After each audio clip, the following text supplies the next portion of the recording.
Hey, have you heard about Anchor? It's the easiest way to make a podcast. Let me explain. It's free. There's creation tools that let you record and edit your podcast right from your phone or computer, just like I'm doing now.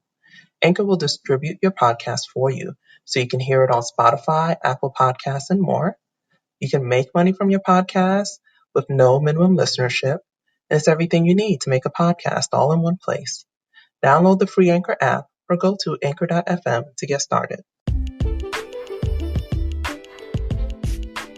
Welcome to Journey to Esquire, the podcast. I'm Jocelyn Hardrick, founder and president of Diversity Access Pipeline, Inc., the company behind this podcast and other great programs, like Journey to Esquire Scholarship and Leadership Program, which provides $2,000 cash scholarships to third-year law students and internships to second-year law students, along with leadership training and mentors. And Journey to Esquire, the blog, which provides insightful articles to help navigate you through law school and beyond. Find out more on our website, www.journeytoesquire.com.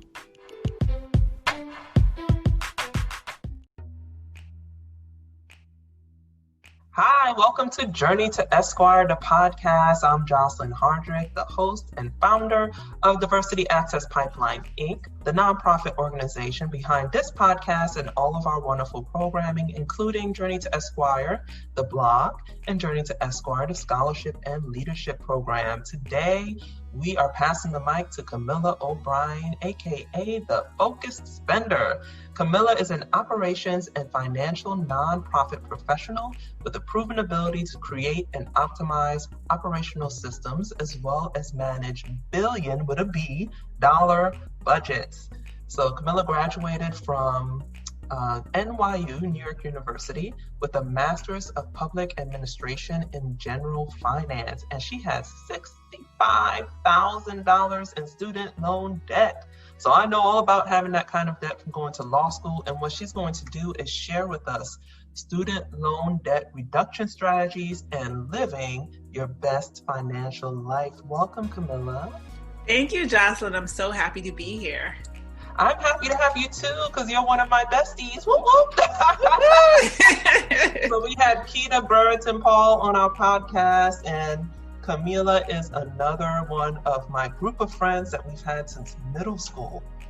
Mm-hmm. Almost 30 years. I know, it seems like yesterday, kind of. It does, yeah. And we've all gone on these journeys. So typically, this is Journey to Esquire, so we usually talk about people's journeys to law school, but grad schools are pretty much the same in a lot of ways. Applying, taking an exam to get in, trying to figure out the best fit, and then taking out all these loans to pay for this education. So talk to us a little bit about what made you pursue your Master's of Public Administration.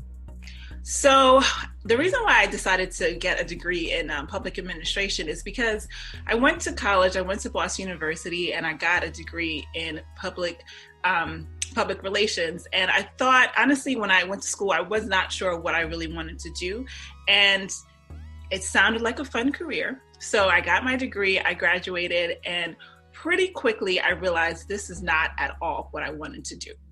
And so I was fortunate enough to get a job at a nonprofit called Legal Outreach. So actually, now that I think about it, kind of ties all in. So we work with high school students, helping them enter the legal field through college and then through law school. And so working in that company, I realized I really wanted to work in the nonprofit sector, and I wanted to be a leader in that sector. So I thought, well, what can I do? And that's when I learned about public administration. And I decided if I want to advance in my career, I definitely need to get some type of master's degree. So that's why I decided to get that degree. Awesome. And then what made you choose to go to NYU specifically? Okay, so the reason why I decided on NYU is because I wasn't sure if I wanted to stay. I didn't know if I wanted to stay in New York City for the rest of my life, even though I'm still here. And I really wanted to have a school with a solid name recognition, honestly. My other option was Baruch, which is a really good school. It's part of the City University of New York. But I thought if I want to stay in New York forever, that would be my perfect option. And it was definitely cheaper, but I wasn't sure. So I decided I needed to have something solid behind my name. And so I decided NYU is definitely the place to go. And honestly, I do not regret that decision. Awesome. So now that's going to tie into a lot of what we're going to talk about, the student loan debt, right? Yes. So you graduated with $65,000 in student loans. I graduated with $75,000 after I graduated. Okay. Actually, I had more. I have to be honest. I had about $75,000, but when I decided to aggressively pay it off, I was at $65,000. Oh, good. So now we're going to talk about some of those strategies. I decided to aggressively pay it off as well. And I think we both initially used Dave Ramsey's system, Total Money Makeover system. Yes, we did. And I paid mine off in almost 4 years. How long did it take for you to pay it off? The $65,000 part, 3 years. Yeah. So that plan works. If you It sure did. It definitely did work. Yeah, so you have your business, the Focused Spender LLC, and we're going to provide all your contact information in the show notes. But what we're going to do is we're going to break down our little talk first into like pre-grad school, pre-law school, strategies you can use to minimize your student loan debt or eliminate it if possible. Then you're going to have, while you're in school, what you can do, and then upon graduation, because we have students and new lawyers and people who haven't even been in law school yet listening, so we want to make sure everyone is covered. So let's start out with, okay, you're thinking about grad school. What strategies would you say people should use to minimize or eliminate student loan debt if they can? So the number one thing I would say is that while you're even thinking about the graduate school process or law school, really start saving your money. So you're working, hopefully you're working, you may have some college debt and you might be paying those student loans off, but at the same time, you really should be stacking your cash so that you can minimize your student loans. When I was applying for school, I was still living at home and I was not paying rent. So I was already saving a lot of money. So when I decided to go to grad school, I already knew that I would not have to take out as much loans because I had cash to at least pay for a part of my loans. But then also thinking about like what school you're going to go to. So like I said earlier, when I was deciding between NYU and Baruch, I really did think really heavily about Baruch because Baruch was a $10,000 degree and NYU was a $40,000 degree. So that was a huge, huge difference. So really think about where you want to be in life, where you want to go next when you're making that decision, because you don't want to go to a school that you don't really need to go to. You don't need to pay $60,000, $70,000 for a grad school or a law school when, another school might actually really serve the purpose of your career. So really think about that when deciding which school to go to. Okay, so that's a great strategy. And we know with grad school, it's not like college, right? College is a little easier to get into than grad school. Grad school, you got to get in where you fit in. Got to take the GMATs, the LSAT, the MCATs. Yeah, whatever. So that score plays a role, but then also, they have different admission standards and they have different levels of competitiveness. But if you are blessed enough to have more than one option, then what I'm hearing you say is be careful about just making assumptions about which one is better. Like have a holistic view of what's going to make sense for you. Okay, great. And stack that cash. Live at home with the parents, no shame if they will allow you back in.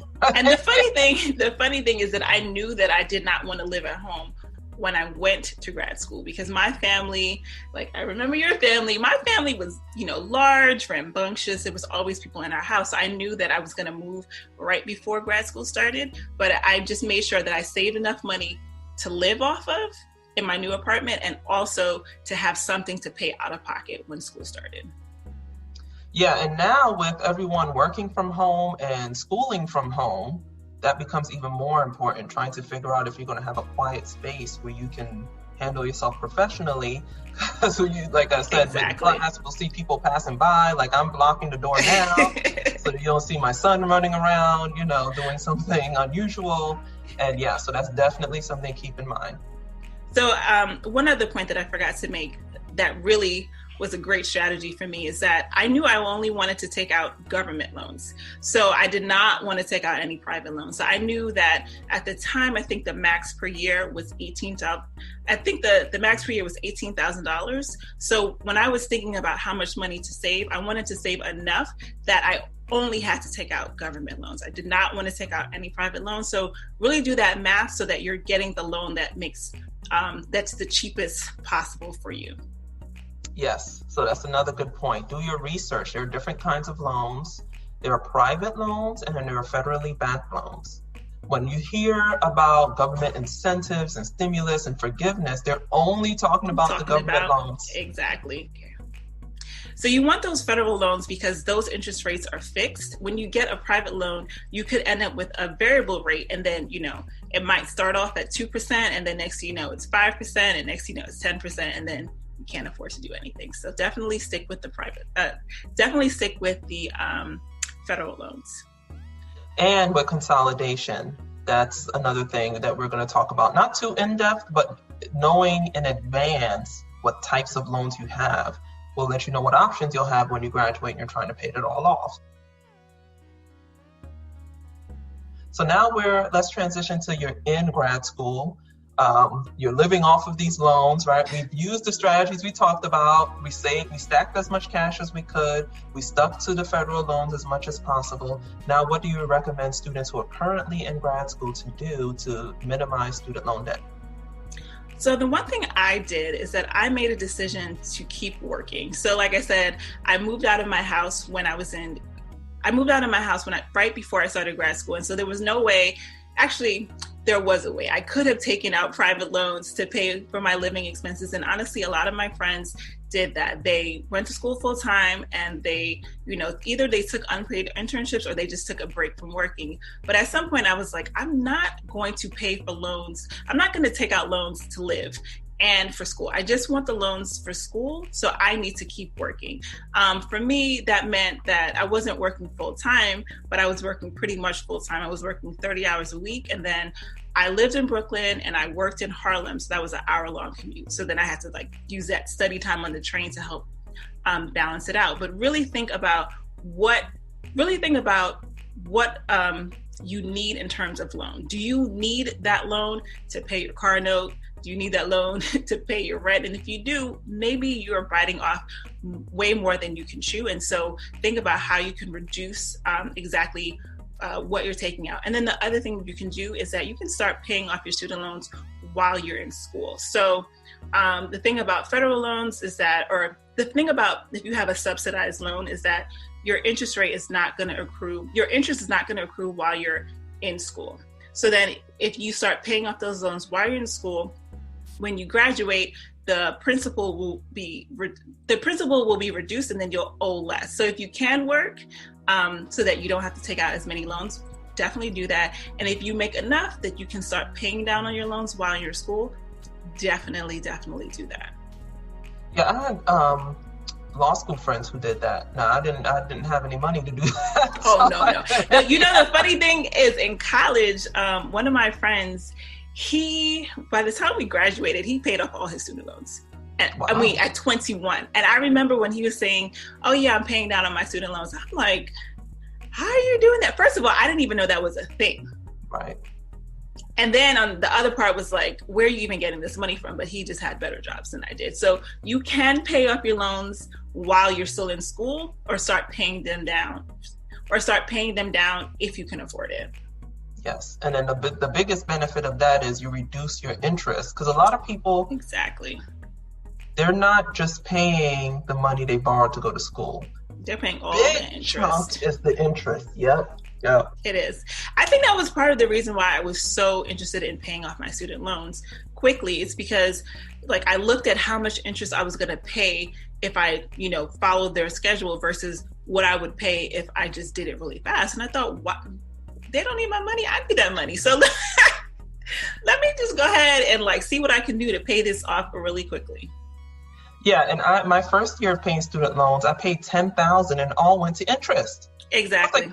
$10,000. Exactly. Girl, you and I, we can use that money. I was like, down payment for a house, my new car, savings for my future child. And if I had invested $10,000 that year, exactly, even with the recession that was going on then, because it was what, 2009, we were still kind of in the recession. But that was the best time to invest because everything was so low. So you put that money in while it's low, and then boom, skyrockets. Yes. Huge difference. And so that's what we're trying to get students to understand. This isn't monopoly money. A lot of students like, I'll just be paying student loans the rest of my life, whatever. Yeah, but that is real money. This is real money. Mm-hmm. I not to blow up the spot of anyone in my family, but I would hear sometimes, this is like when I was in high school, I would hear people in my family talk about, I got my refund check for my loan. And I'm like, what is a refund check? And so basically, the loan is $10,000, maybe school costs $7,000. And so then they get a $3,000 check, and then they would start spending it like it was their money to spend it, which makes absolutely no sense. You need to either return that money or tell them to reduce the price of the amount of your loan so that you don't have all this extra money that you're using to just like go shopping and buy clothes and things that, are just unnecessary. Right. I know people took out bar loans to take vacation. And I said, what? That's not free money. Nope. That's when you call somebody like, can I get a couple $100, please? Start asking, get a little job, do something, but not a loan to go on vacation. Yes. Like, and those are expensive loans. Yeah, exactly. So let's avoid that, but we're using these debt reduction strategies. So now we're in recent grads. So, we're recording this at a time where we're in between, we're kind of in the summer time. Students are either just graduated or they're entering their last year or last term of school.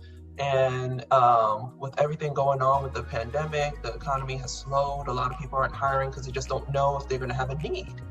And so what are some strategies you have for students generally and during this time of what they can do to reduce their student loan debt? And talk a little bit about the process, because there's like a 6-month window, before you have to pay, and there's options to consolidate. So let's talk a little bit about that.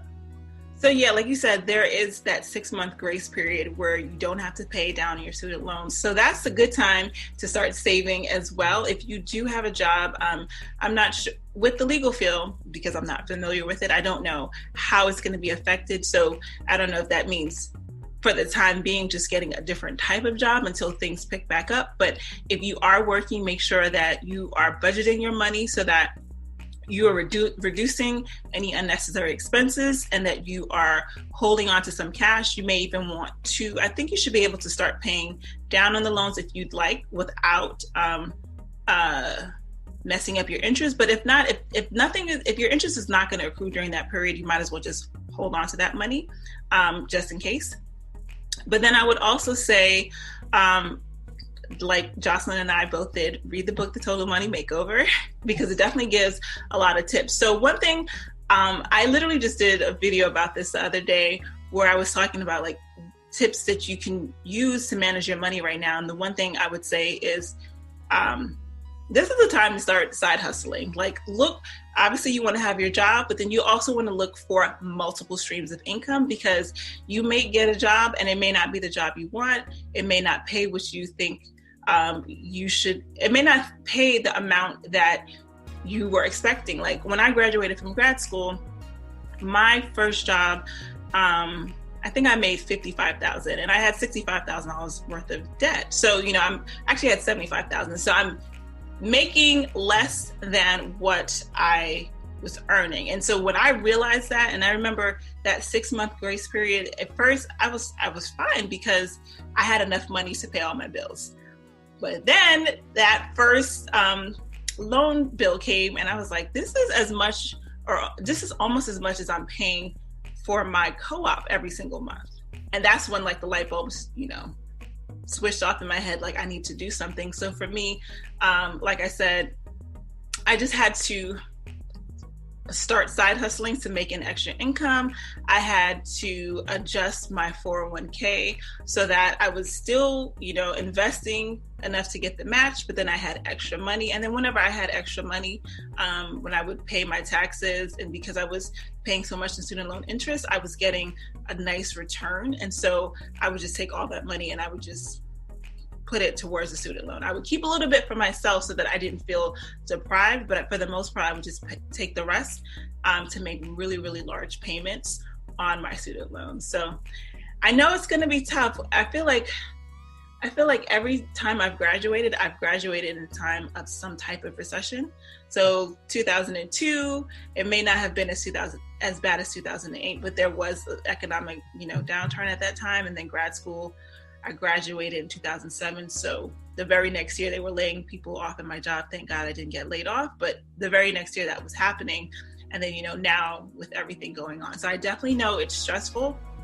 It's hard, but eventually, we'll come through, hopefully. Hopefully we'll come through to the other side of it. Time to persevere and buckle down. Yeah, because I graduated in 2009, right after the 2008 housing market crash. And thankfully, I was able to still have my job. Some people right now are being asked to wait 6 months, or their job offers are rescinded, because this is a much more unpredictable time than just a recession. We've been through recessions and depressions and understand that. And we have been through pandemics before. 1918 Spanish flu one was the most well-known one being circulated now. But certainly people still need legal services. And so that's not a thing that's going away. People still need financial accounting services. People still need professionals working in their businesses to help the businesses run. And so you're talking about a side hustle, which is great because Keita also talked about side hustles. Yes. So your side hustle is Focus Spender, obviously. So talk to us a little more about Focus Spender and tell our listeners where they can find this video you're talking about, where you broke down some of these strategies. Okay, so Focus Spender came to me. Let's see how they come to me. So years ago when YouTube first started, I used to watch all the hair videos. I just loved watching hair videos on YouTube. And one night, me and my sister were talking and we were like, we should have a YouTube channel. But now I lived in New York and my sister was in California. So we really couldn't figure out how we were going to bring this YouTube channel together. This is before Zoom. So there was no we'll be on video together. It was just, you have to pretty much do it separately. And so I remember thinking what would I even talk about? I don't do hair. I don't do makeup. So I'm not going to do anything like that. I want to talk about something that I know that I'm going through. And at the time I was reading The Total Money Makeover. I was paying down on my debt. And so it did not at all start out as a side hustle. It literally just started out as me wanting to share what I was learning with people. So that's how I started it. I just turned on my computer and I just made a video about what I was doing. And then a few years later, I started noticing people putting ads in their videos. And I thought, I wonder how they're doing that. But again, I didn't do anything. And then finally, Google reached out to me and they allowed me to put ads on my videos. And that's how that was the beginnings of it turning into a side hustle. I mean, it was a side hustle at that time that was making $500 a year. So it wasn't doing much. But as I continued to grow with it, I really just always wanted to share what it was that I was doing at that time with my money. And so I've been able to grow my channel to about 40,000 subscribers. I do a lot of videos on investing and how to build wealth, how to get out of debt.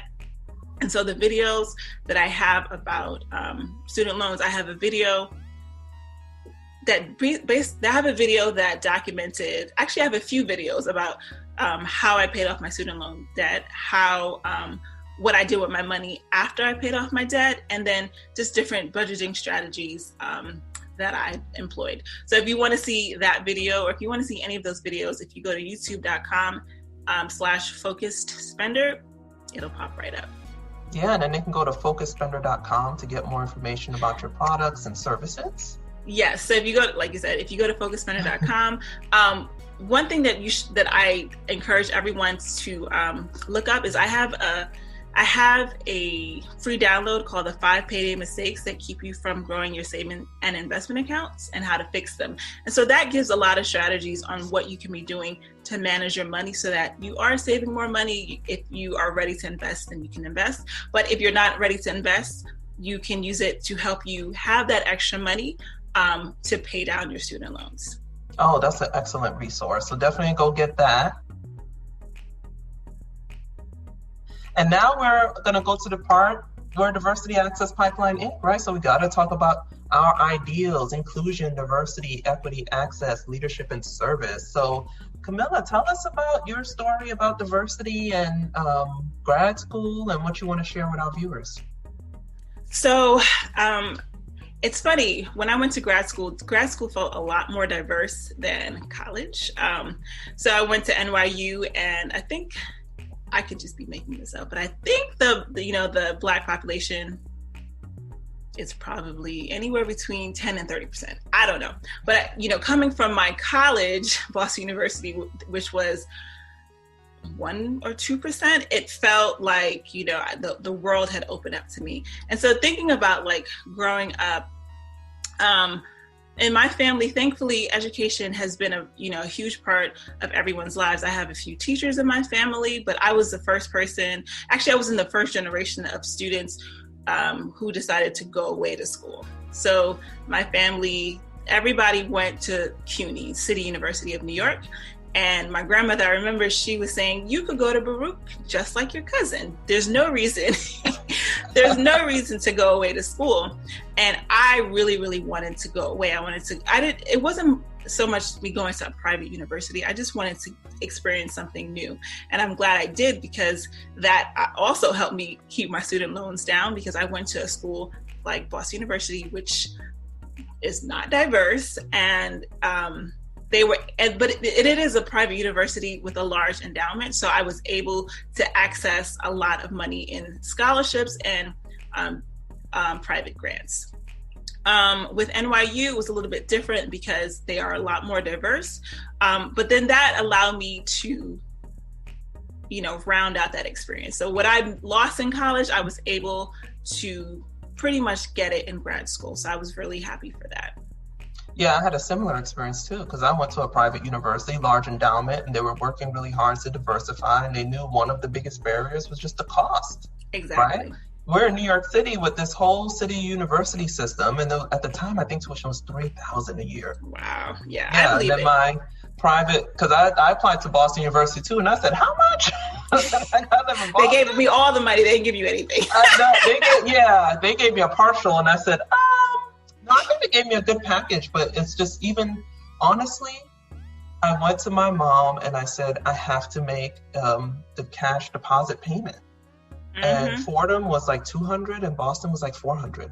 And my mom said, I don't have $400. Yeah. That's how the decision of which school I was going to was made. She did not have the $400 deposit.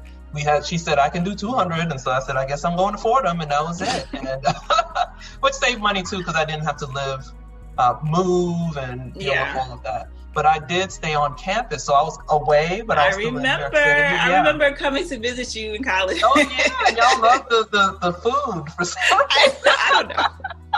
I think like we just like going to different universities and visiting, tasting their food. Like our food was pretty good, so it was like, okay, our food is good. How's the food over there?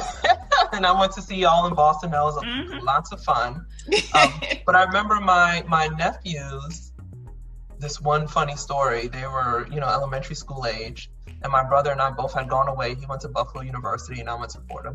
And they're like, so we're talking about college, and they said, we don't want to go to college. I was like, wait, what? Why? They're like, because they take you away.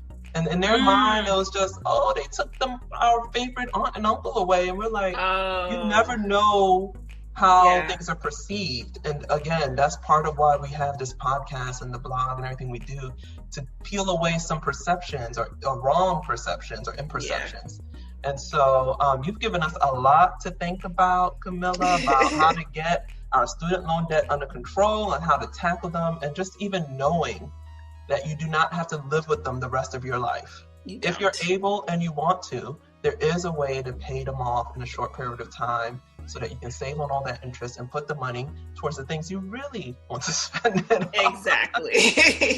So thank you so much for joining us. Thank you, Jocelyn. The Focus Spender. And if you want more information, go to focusspender.com. Check out her great YouTube channel, youtube.com/focusspender. And thank you so much for listening. We'll see you next time. Thank you.